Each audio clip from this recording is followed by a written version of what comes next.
Princess Shirin, renowned for her unparalleled beauty and grace, captivated all who beheld her. Her presence was like a radiant jewel. King Khosrow, a powerful and ambitious ruler, was deeply enamored with Shirin. He sought her hand, believing she was destined to be his queen. Then came Farhad, a skilled and passionate stone carver whose hands could shape mountains. His heart was as strong as his craft.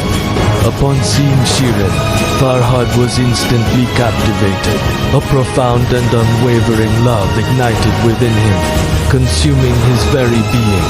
His devotion grew intensely, a love so pure it defied all boundaries. He yearned for her, his heart aching with longing.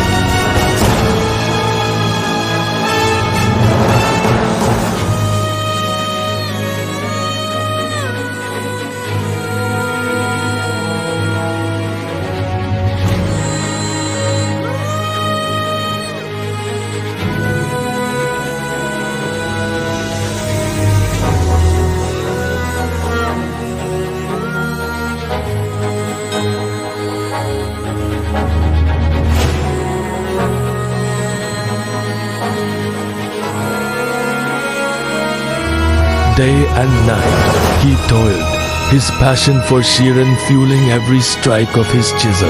The mountain slowly yielded to his will. He carved intricate channels, a testament to his skill and devotion, creating a path where none had existed before. The impossible seemed within reach. Farhad's love was literally moving mountains, bringing hope to Shirin.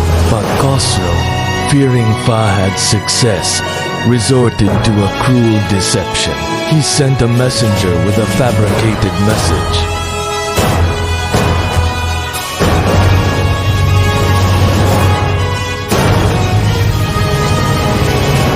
Overwhelmed by grief, Farhad's world shattered. The news was a fatal blow to his devoted heart. In his profound sorrow, unable to bear a life without Shirin, Farhad took his own life, falling from the mountain he had carved.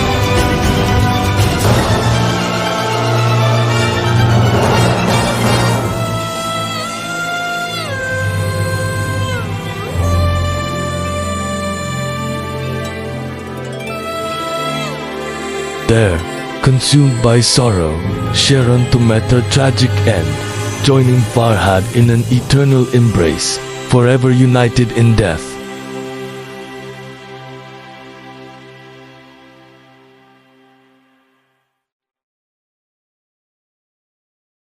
It reminds us that true love can move mountains, even in the face of ultimate heartbreak. Their legacy lives on.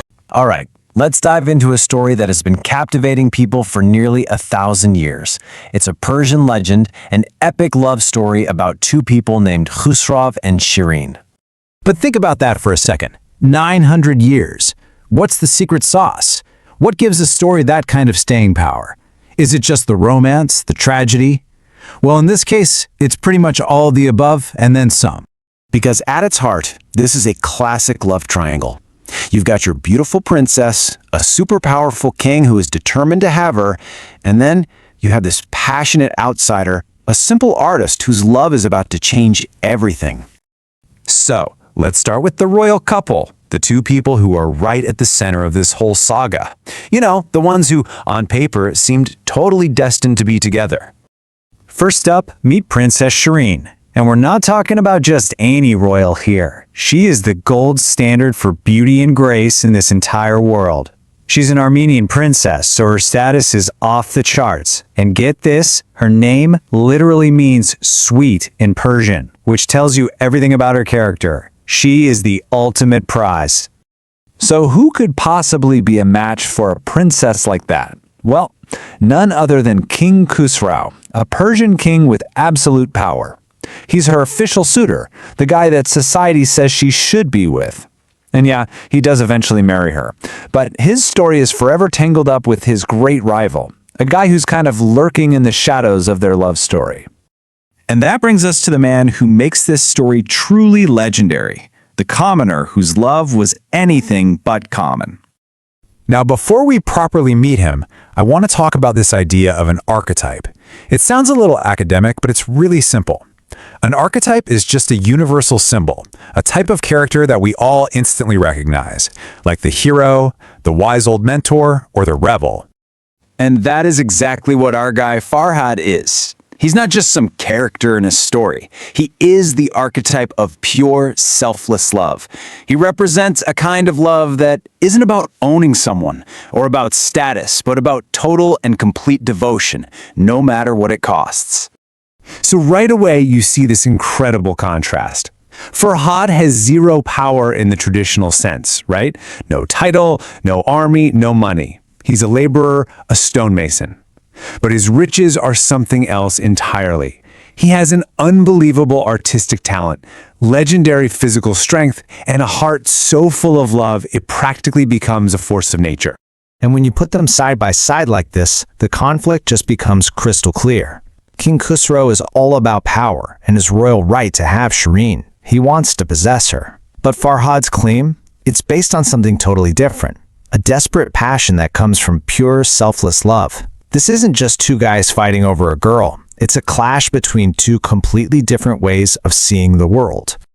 So, what does a powerful king do when he's faced with a rival who he can't buy off or intimidate? Well, he gives him a challenge that's specifically designed to crush him. You have to understand, in this world, a commoner loving a princess wasn't just, frowned upon. It was completely impossible. It shattered every single rule of society. That class divide was a wall higher and thicker than any mountain. And here's the crucial part. King Khusro wasn't just annoyed by Farhad. He was threatened. He was threatened by a love so pure that it made his own claim, which was based on power and money, look totally empty. So he uses his power not to win Shirin's heart, but to get rid of the competition for good. So he makes this big public decree. This offer that sounds generous but is really a death sentence. He promises Farhad the ultimate prize, Shirin herself, but he attaches a condition that he believes no mortal man could ever fulfill. To carve a channel through a massive mountain, Mount Behistun, to bring milk to Shirin's palace. An impossible task. But Farhad, fueled by nothing but love, accepts. He starts this monumental work, and for years, the only sound you can hear is his pickaxe, echoing through the mountain. He almost does it, but the jealous king, seeing his rival is about to succeed, sends a messenger with a lie. Shirin is dead. Utterly heartbroken, Farhad throws himself from the top of the mountain. So, why has this tragic story stuck with us for so long? Well, to really get its legacy, you have to appreciate just how old it is. We're not talking about a story from 100 years ago. This version of the tale was first written down way back in the 12th century. And the person we really have to thank for preserving this epic is the great Persian poet Nizami Ganjavi. He's the one who took these legendary figures and wove their story into an absolute masterpiece of literature that has truly stood the test of time. And its influence has been massive. I mean, this isn't some forgotten book collecting dust on a shelf. It's one of the most celebrated stories in all of Persian and South Asian culture, retold over and over again by countless poets.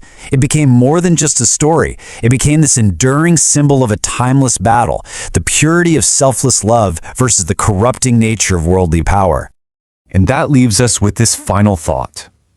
We remember King Khusro for his power, sure, but we remember Farhad for his love. So I'll leave you with this question to think about. 900 years later, which one of those two things has proven to be the more powerful, the more enduring force? Some stories are just sad. But then there are true tragedies. The ones where the heartbreak is built just layer by agonizing layer. Today, we're going to dive into one of the most devastating examples out there, the story of Shirin and Farhad. This one line, it just captures the entire tragedy perfectly. Think about that for a second. His love was so powerful, it could literally move mountains. And yet it was so fragile that a single lie could stop his heart. It's this incredible clash, right? Immense strength meeting profound vulnerability. So where does a tragedy like this even start? Well, it starts right at the foundation. The very first layer of sadness here is just a simple, brutal fact. Their love was doomed from the get-go. It was built on a social gap that was just impossible to cross. And this really lays the whole conflict bare. On one side, you have Farhad. He's a humble stonecutter. All he's got going for him is this incredibly pure love and, his skilled hands. And then on the other side, you've got his rival, King Khusra. The guy has royal power, huge armies, total authority.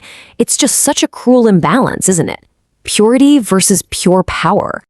And that, right there, is what makes this first layer so incredibly tragic.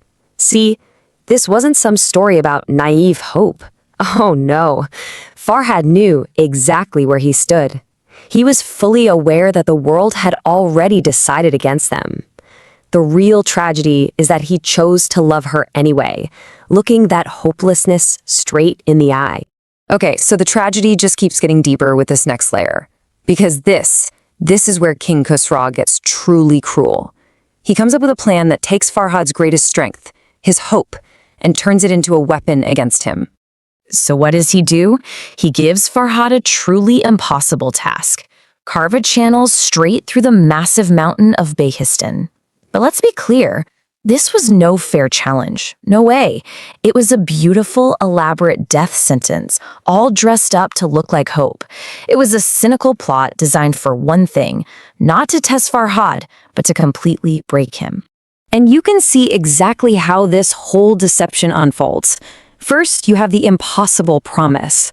Then, and this is the heartbreaking part, Farhad accepts it with pure joy. He actually sees a real, genuine chance, even if it's a tiny one. And so, he just pours his entire life into that mountain, having no idea he's walking right into a trap.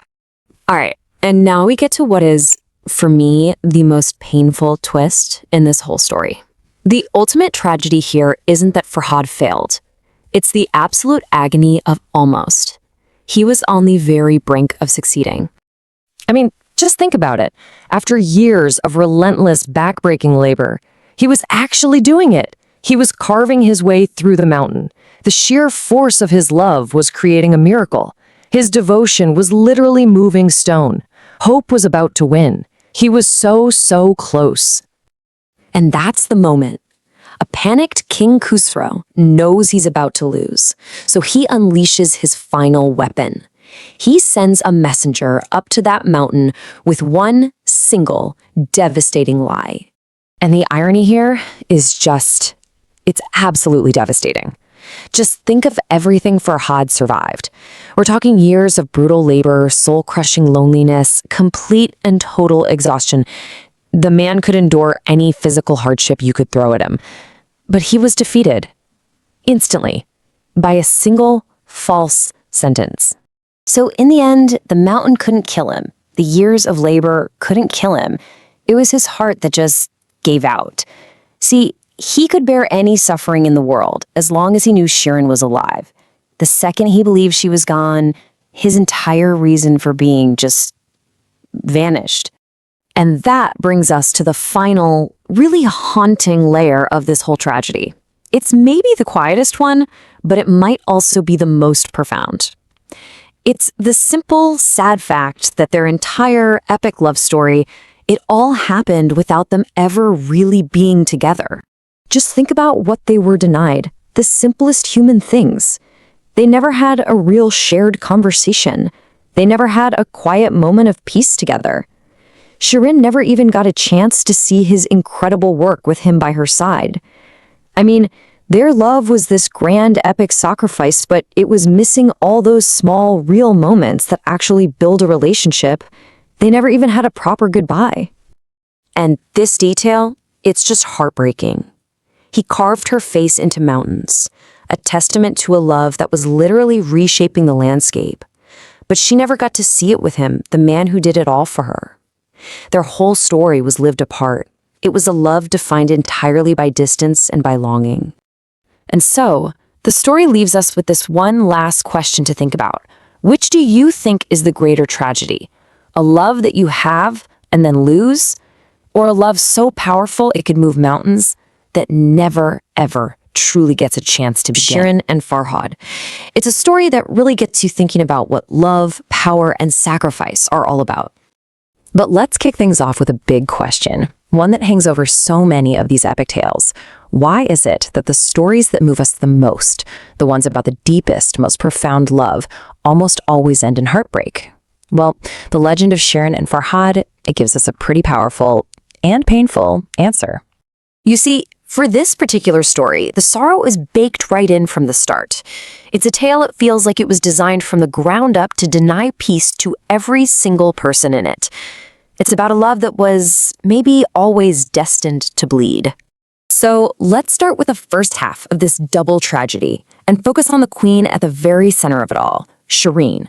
Her journey is one of power, incredible loss, and, in the end, a devastating choice. Now you'd think, wouldn't you, that as the object of all this affection, Shirin would eventually find some happiness. But no. Even after marrying King Khusra, her life was still just defined by pain and betrayal. It's like she could never escape the tragedy that was just woven into the fabric of her life. And here's where it all comes to a devastating climax. First, her husband, King Khusra, is murdered by his own son. So Shirin goes to his tomb. But this isn't just about mourning. She's facing a future without any honor. And she makes the ultimate choice. She takes her own life, right there, to preserve her dignity. Okay, so that's Shirin's story. Now let's turn to the other side of this tragic triangle. Let's talk about Farhad, whose fall is in some ways even more heartbreaking because of how it all goes down. To really get his tragedy, you have to understand the kind of love we're talking about here. It was anything but ordinary. It was the rarest kind you can imagine, totally selfless. He asked for nothing, expected nothing, and yet he was ready to endure absolutely everything for Shirin. And this is what's so devastating. How was this huge, monumental, pure love actually defeated? It wasn't by an army. It wasn't in some glorious battle. No, it was brought down by something so small, so insidious. A simple lie, just whispered in his ear. The quietest weapon turned out to be the deadliest. So what are we supposed to take away from all this pain? This legend isn't just some old romance. It's a profound and, yeah, often cruel lesson about how the world works. At its very core, the story hits you with a really difficult truth, that the purest, most selfless hearts are often the most vulnerable. Farhad's innocence and his devotion gave him this incredible strength, for sure, but it also left him completely exposed to the world's cynicism. And here you can see the central conflict laid bare. On one side, you have devotion, which is what Farhad represents. It loves completely, it's pure, it's selfless, but it's fragile, it bleeds. And on the other side, you have power. It might not love as deeply, but it's cunning. It gets how the world works, and in the end, it survives. Let's just pause on this line for a second. Devotion loves completely, but devotion bleeds. I mean, that's it. That's the entire epic, boiled down to a single, poetic, and painful truth. The very thing that makes the love so pure is what makes it so easy to break. Which brings us to the big question of why. Why does this ancient story, centuries later, still have such a powerful hold on us? Why do we still feel the sting of Farhad's tragedy so deeply? So why does this story stick with us? Well, of course, we mourn for the man himself and for the incredible, pure love that he lost. But I think on a deeper level, we're mourning for what his death represents. A world that lets something so good get destroyed so easily. We're mourning for what the world lost. And hey, this isn't just us looking back and thinking this. This sense of loss has echoed through time. For centuries, poets and storytellers have come back to this tale, weeping not just for a character, but for the ideal he stands for. So we end up right back where we started, with a question, but now it's a lot more specific and a lot more haunting. The fall of Farhad really forces us to ask, what does the world lose? What irreplaceable part of our humanity do we sacrifice every single time we let our purest hearts get broken?